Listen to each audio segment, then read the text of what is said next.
Dios te bendiga. Qué gran bendición y qué gran privilegio que nos acompañes en nuestro video. Recuerda que estamos viendo una serie titulada Las Parábolas de Jesús. En el libro de Mateo capítulo 25, del 1 al 13, encontramos la parábola de las 10 vírgenes.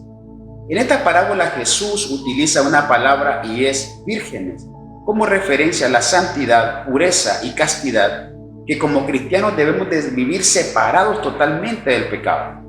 En 2 Corintios capítulo 11, versículo 2 nos declara: porque os celo con el celo de Dios, pues os he desposado con un solo esposo, para presentarte como una virgen pura ante Cristo. ¿Qué aprendemos en esto? Recordar que Israel es la esposa del Padre. Eso lo encontramos en el libro de Jeremías capítulo 31, versículo 3, que nos dice: con amor eterno te he amado y te he prolongado la misericordia.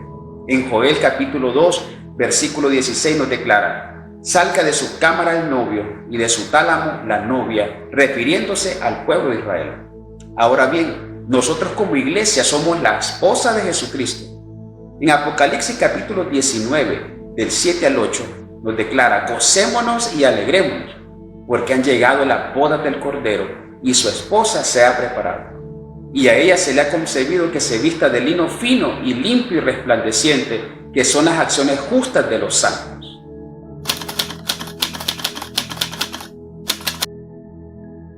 Analicemos juntos la parábola de las 10 vírgenes. En el libro de Mateo capítulo 25, del 1 al 2, podemos encontrar que Jesús compara a la iglesia con 10 vírgenes, 5 de ellas prudentes y 5 insensatas. Pero, ¿qué es prudencia?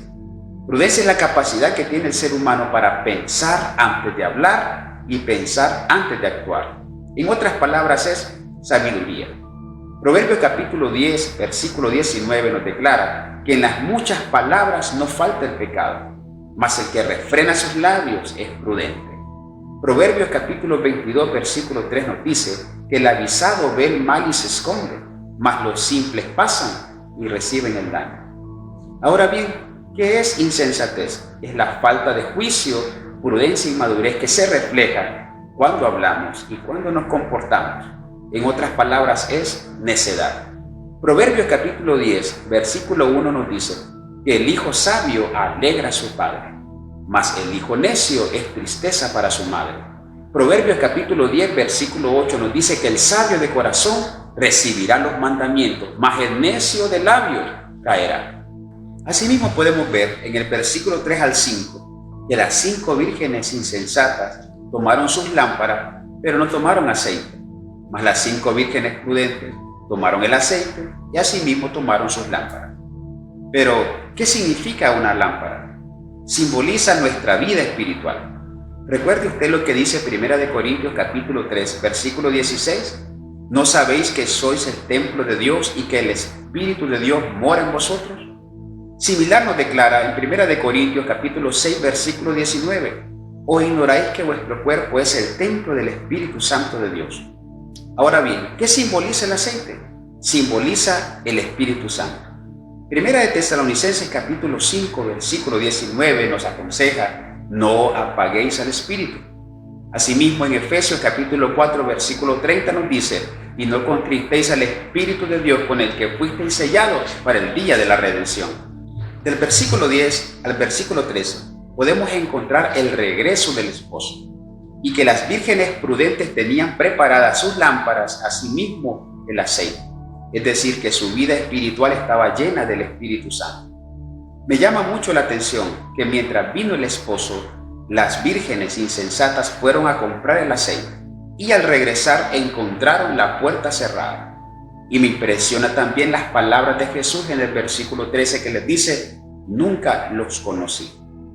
Esto lo podemos ver en el libro de Mateo capítulo 7, versículo 21, que nos dice: no todo el que me dice Señor, Señor, entrará en el reino de los cielos, sino todo aquel que hace la voluntad de mi Padre.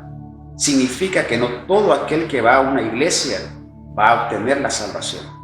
Muchos me dirán en aquel día, en tu nombre profetizamos, en tu nombre echamos fuera demonios, en tu nombre hicimos muchos milagros.